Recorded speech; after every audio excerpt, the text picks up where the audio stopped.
Okay, people. One of the great things about my television show is I get to meet people that I wouldn't normally get to meet up close. I get to know about serious community leaders, and one of the persons that I've gotten a chance to meet over the years and has become a really good friend of mine is Ken Burns. And you guys know early on I've said I want to call him Dr. Burns throughout this process because he reminds me of a doctor the way he carries himself. And I told the story, Ken, we're here at his retirement celebration. We'll talk to him in a second.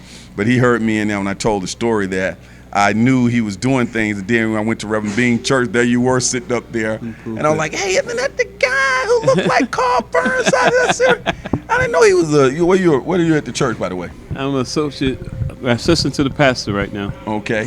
So you always been a spiritual person as well? Yes. Had a lot of preachers in my family. My grandfather was a preacher. I had two uncles that were preachers and deacons, and my mom was really a spiritual person. So God has always been a part of my life.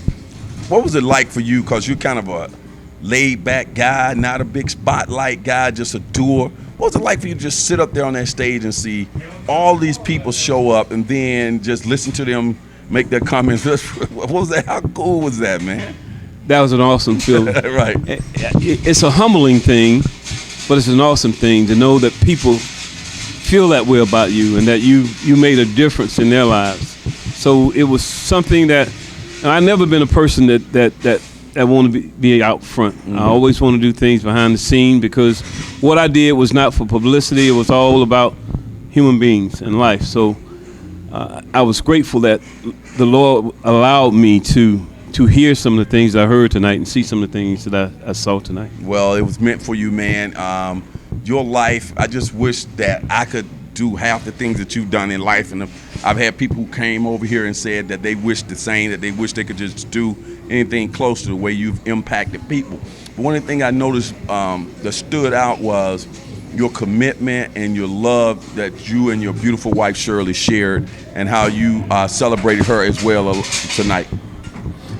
We've been together I met her my freshman year in college in 1970. Mm-hmm. And we've been hitting it ever since. That's 49 years we've been knowing each other. So we've grown together. We made mistakes together, and we've had some highs and some lows, but through it all, she stuck with me. Both of you were non-Phi non then, and now you're both Greeks, or was she a Delta at the time? No, she wasn't a Delta.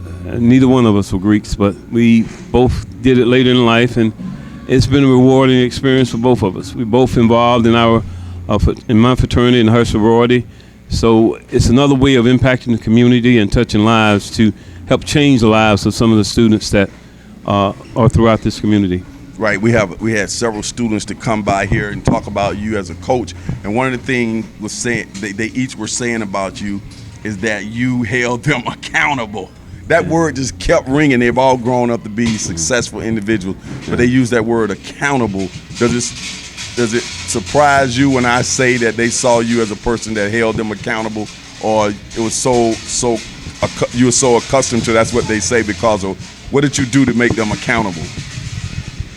Accountability is important, and I always told them that they needed to be accountable for the things that they did.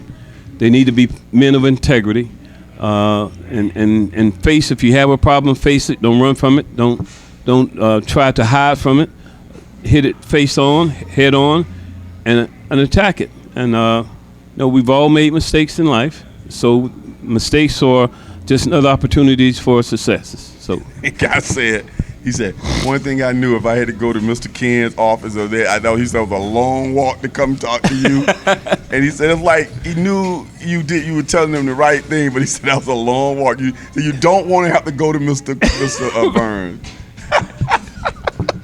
So were you a counselor too, or what? I was an administrator, and my majority of my job was discipline. Mm-hmm. And I will say this, that one of the things I had to make sure of is that I held minority kids accountable because they were treated differently. Mm-hmm. And we wanted to make sure that the skills were balanced.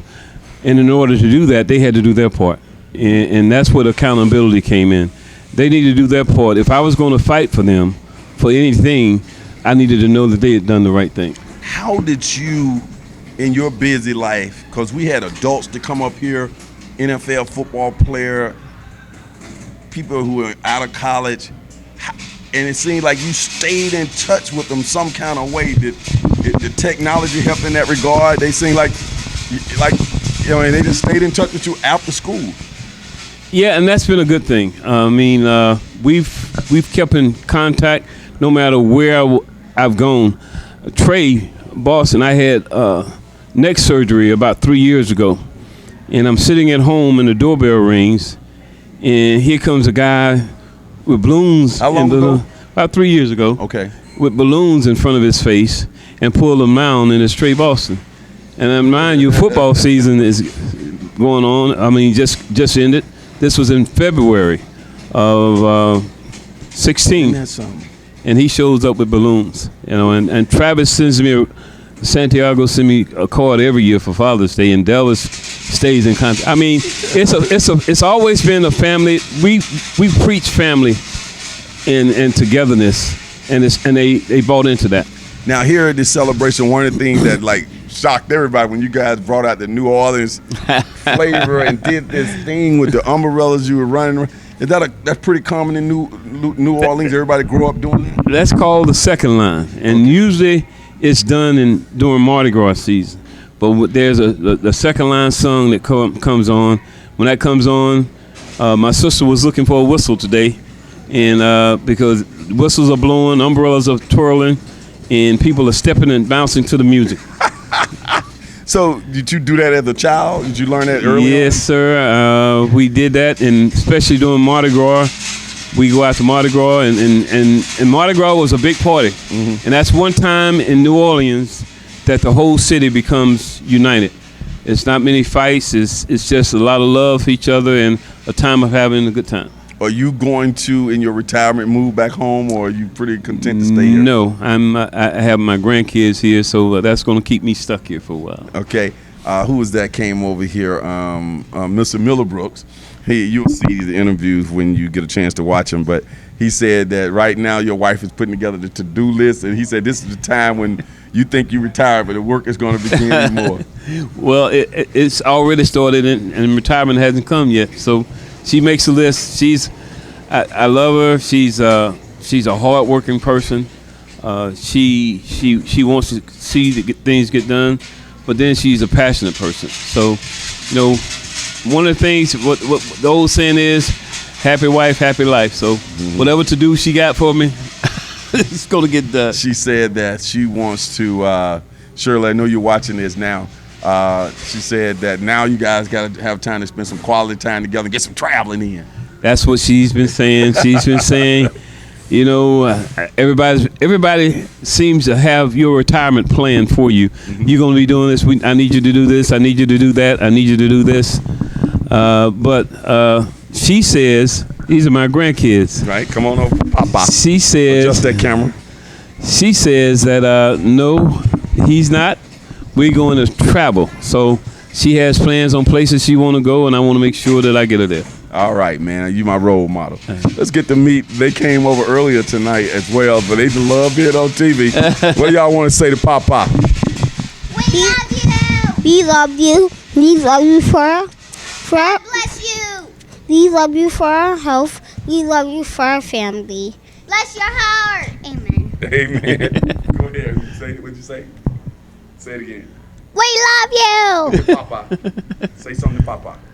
We love you. God bless you. Bless your heart. Thank you. Thank you, darling. These are sisters and brothers. Sisters and brothers. What they got? Be on TV. You're going to be on TV? Wait, when is this coming out? Get out of Is here. this coming out right now? Yeah, but we're going to give you a copy on YouTube, so your granddad is going to show it to you. Yeah, I'm going to be on YouTube. You're going to be famous. That's one of her favorite places. Yeah. And you're going to be on Fox 4 on Lee Pitts Live. Yeah.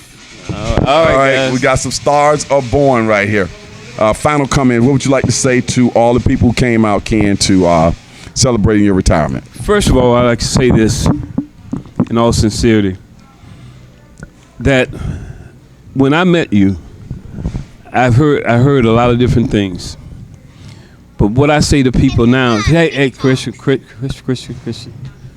What I say to people now is that you really need to know this man.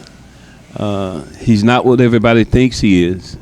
He's a man of character, a man of integrity, a man that believes in this community, a man that fights for this community. And whether you know it or not, he fights for this community through his work. And if you don't see it, you're missing the point. But that's one of the things I wanted to say. But the final thing I want to say is I like your comment. I forget how it goes, but you say something about while people are watching, you're doing. Those who say it can't be done are usually interrupted by those who are doing it. Yes, that's all I got to say. Oh, my goodness, man. Well, man, I appreciate you. I was so happy to have an opportunity to select you as the education person of the year. And what was so cool about it, I didn't have to do that much work. You know, it was like a slam dunk. You know, that's kind of, it's hard when we select those people of the year, but you were a slam dunk. And I was just so thrilled that we got a chance to revisit your life, and people and the superintendents and the school district and everybody else got a chance to really see the impact that you had on the community, man.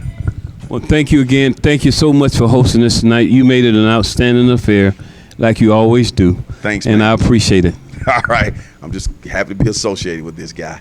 And like he said, no matter what people say, it's in the work. And when you get to know people, you get to know a whole nother side, and you can't always believe what people say. That's my first time ever saying that on television. We'll be right back.